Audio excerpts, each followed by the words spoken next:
Alors je reprends cette vidéo. Là, on était sur le gréement. Donc pourquoi je suis passé au gréement duplex. Alors je disais que le gros inconvénient de la voile unique, mais là absolument gigantesque, puisque d'un demi-hectare, eh bien, était que le risque était qu'elle soit comme euh, à l'instar donc des géants au pied d'argile, que finalement elle soit euh, pas assez solide. Voilà, que ça soit une géante d'argile. Pour éviter cet inconvénient, eh bien, le fragmenter en deux voiles, c'est-à-dire deux fois 2500 mètres carrés. Hein. Donc avoir la même surface qu'avec cette grande voile unique, mais là en deux voiles distinctes. Voilà, donc l'avantage c'était bien que bien qu'il y ait deux voiles, de pouvoir garder donc cet aspect épuré, cet aspect dégagé, cette silhouette dégagée,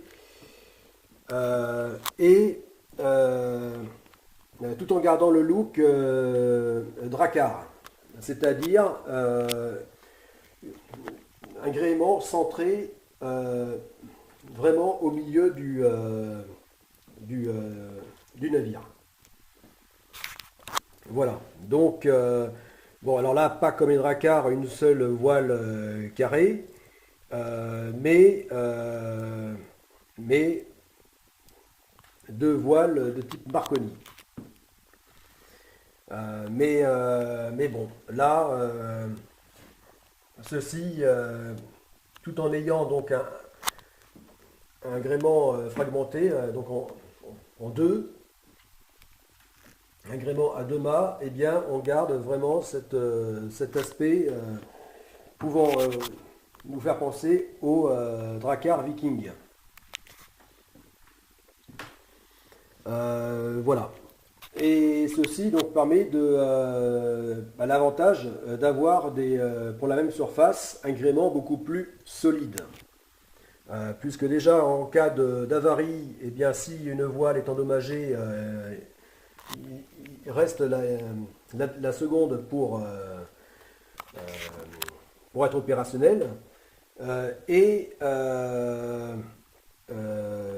aussi le fait qu'elle soit deux fois plus petite, eh bien,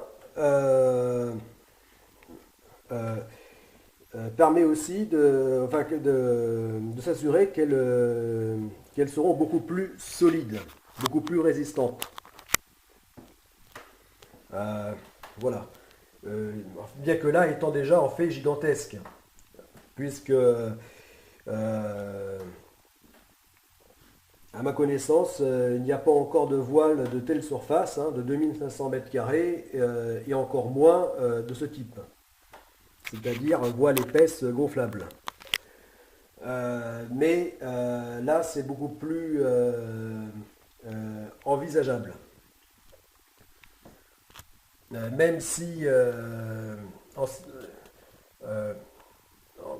s'en donnant les moyens, en technologie, il n'y a quasiment pas de limite. Quand on veut vraiment s'en donner la peine.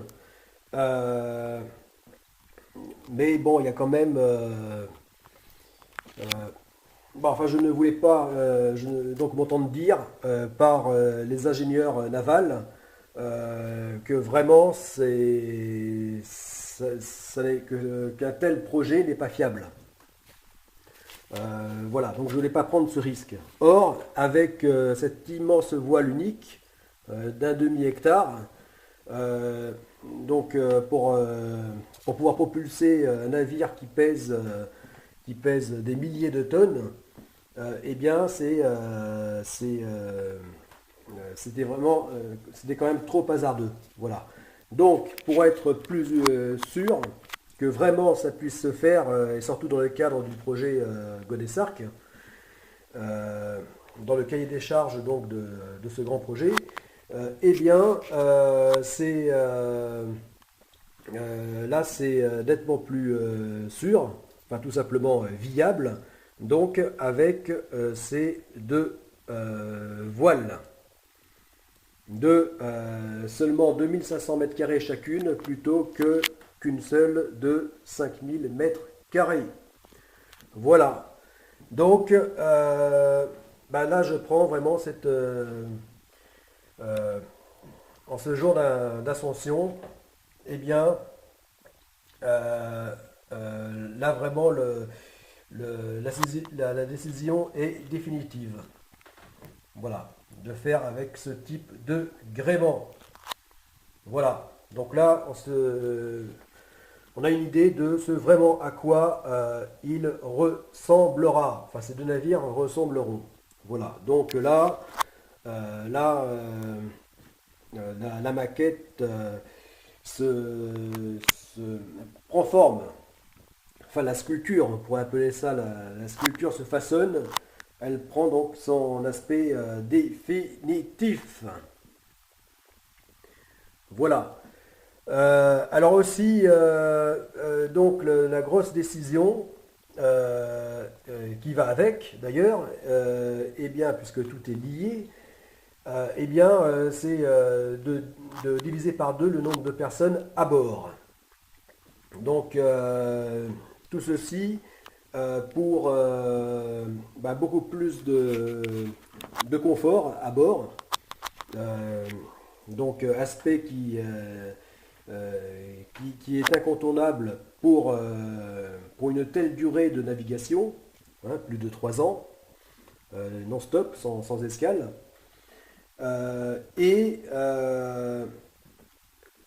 aussi euh, pour, euh, pour alléger le navire, qu'il soit plus léger, donc qu'il coûte beaucoup moins cher, tant à, euh, à construire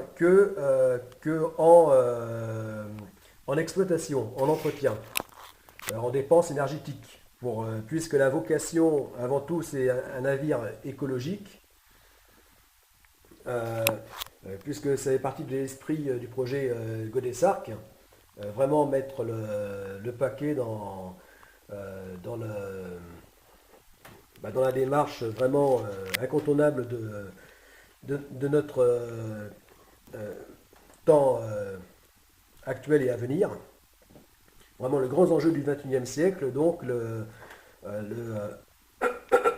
l'écologie, vraiment changer le paradigme, le monde par rapport avec l'écologie. Voilà. Donc pour être en cohérence avec tout ça, il faut que le navire soit le plus léger possible. Donc une grosse cure d'amincissement. Donc grosse perte de poids et de volume. Voilà, donc ceci bah, s'obtient en abaissant de beaucoup enfin en enlevant des ponts. C'est-à-dire qu'il sera moins haut que ça. La structure, les coques seront beaucoup moins hautes. Voilà. Alors là, c'est le même mais en version monocoque. Donc option que j'avais étudiée en cette fin de 2017, début 2018. Donc, donc là, évidemment, monocoque, le navire est beaucoup moins haut, pour des raisons évidentes de stabilité. Voilà. Alors, eh bien, euh, donc là, de la même manière, son pont va être, enfin sa hauteur, ses ponts, sa hauteur vont être abaissés. Voilà. Ceci dans le but euh, d'alléger de beaucoup le navire, qu'il soit beaucoup moins lourd. Donc, euh, voilà,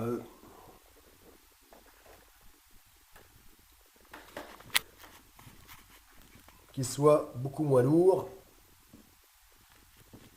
et ainsi euh,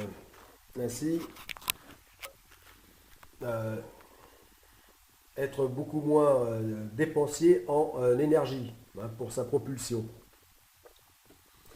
Voilà.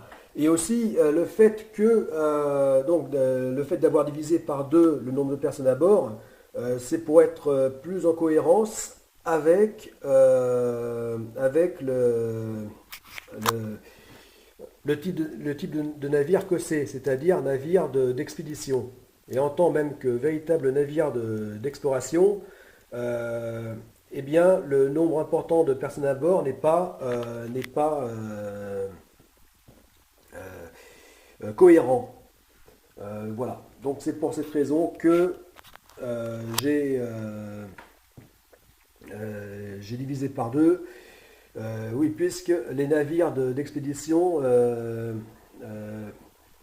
enfin pour mener donc de tels voyages dans les régions euh,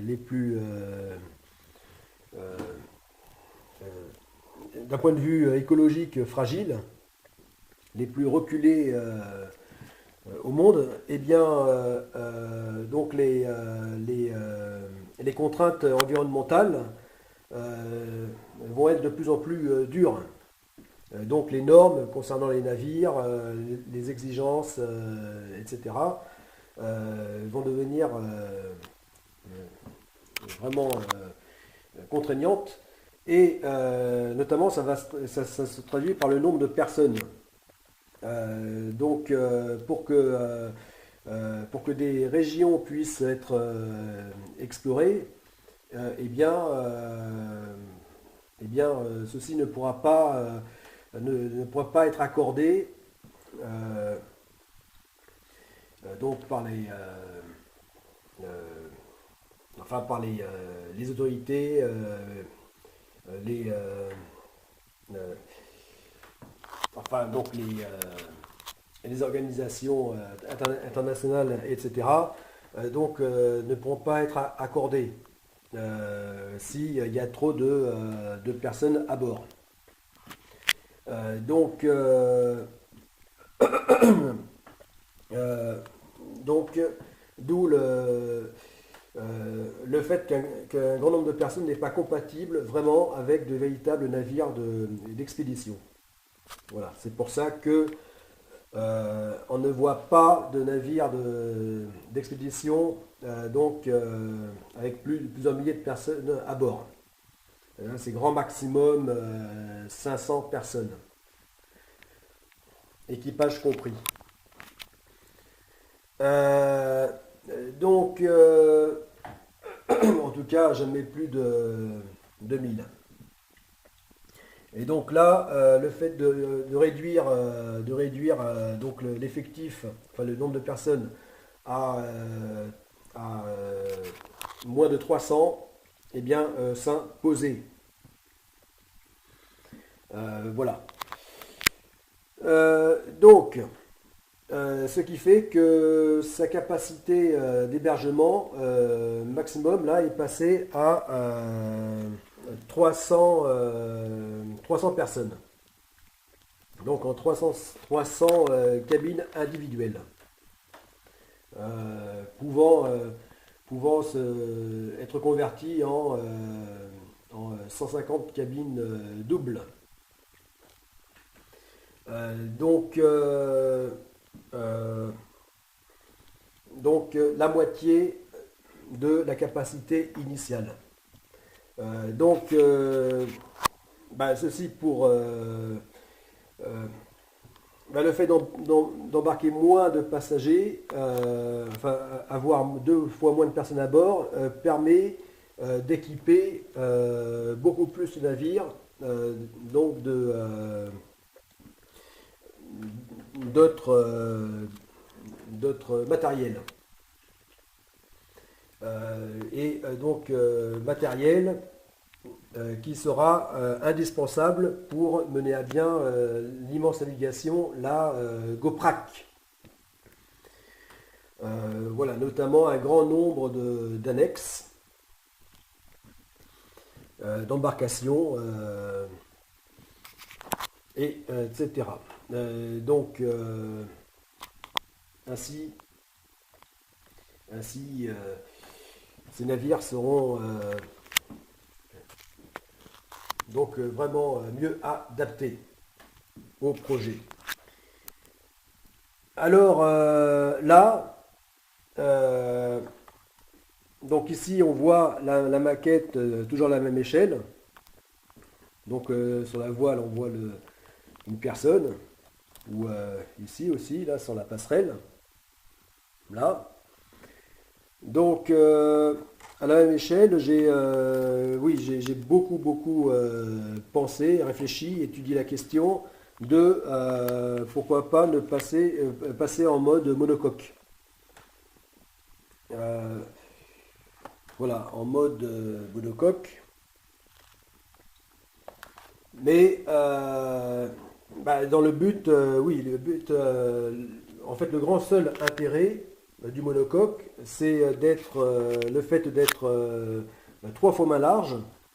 C'est-à-dire que pour la même longueur, donc de 180 mètres, il ne fait que 20 mètres de large. Et ce qui est peu, mais ce qui est normal aussi. Donc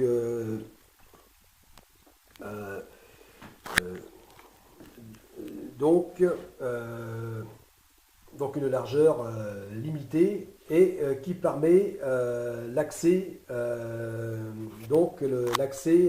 à la plupart des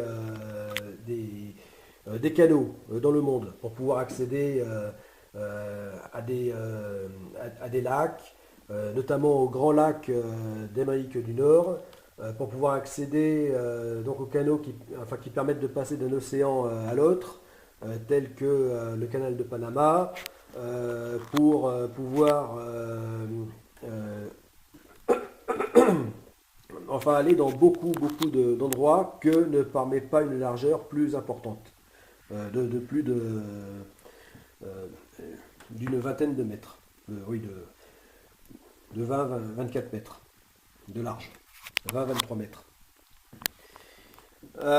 Donc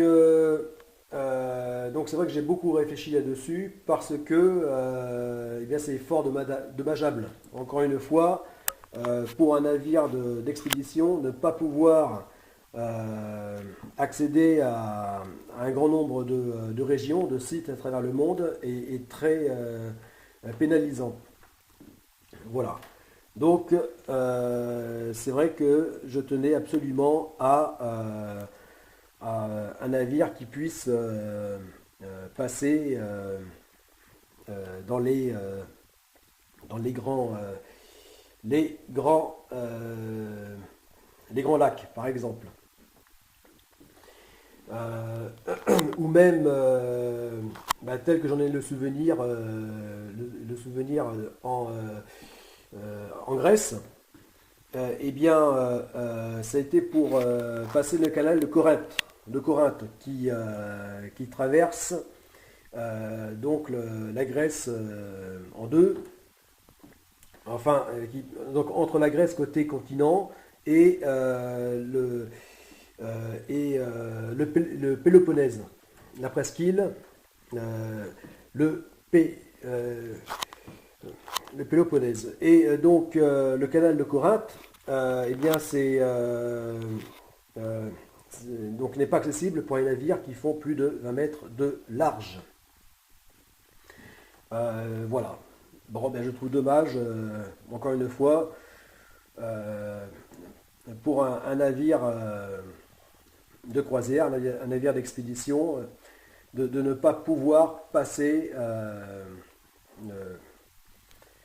par un tel canal. Voilà. Donc oui, c'était un souvenir parce que là j'étais adolescent. Euh, Lorsque j'étais parti, enfin même pas adolescent, hein, c'est après adolescence, hein, j'avais 11, 11 ans, oui, 11 12 ans. Et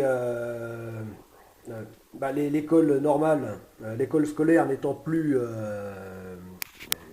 étant vraiment devenue impossible, eh bien, j'ai fini par prendre la poudre d'escampette et par me barrer. Durant 2 années, donc en ayant navigué surtout en Méditerranée, donc 2 grands tours de Méditerranée en hiver à la voile. Euh, et, euh, et donc, euh, bon, c'était pas l'école buissonnière, hein, ou l'école de la rue, mais c'était l'école du large. Voilà, voilà. Et bah, c'est là que j'ai eu de là que j'ai ce souvenir mémorable d'avoir traversé donc le canal de Corinthe. Voilà, bon, maintenant ça remonte à bien loin tout ça, puisque c'était au début des années 80. Mais voilà, je parle de ça parce que ben voilà, c'est le type d'expérience qui ne sera pas possible de vivre avec un navire aussi large que, euh, que les 2 grands navires de la seconde phase du projet Godessarc. Voilà. Avec leurs 60 mètres de large, bon, je stoppe et reprends. Voilà.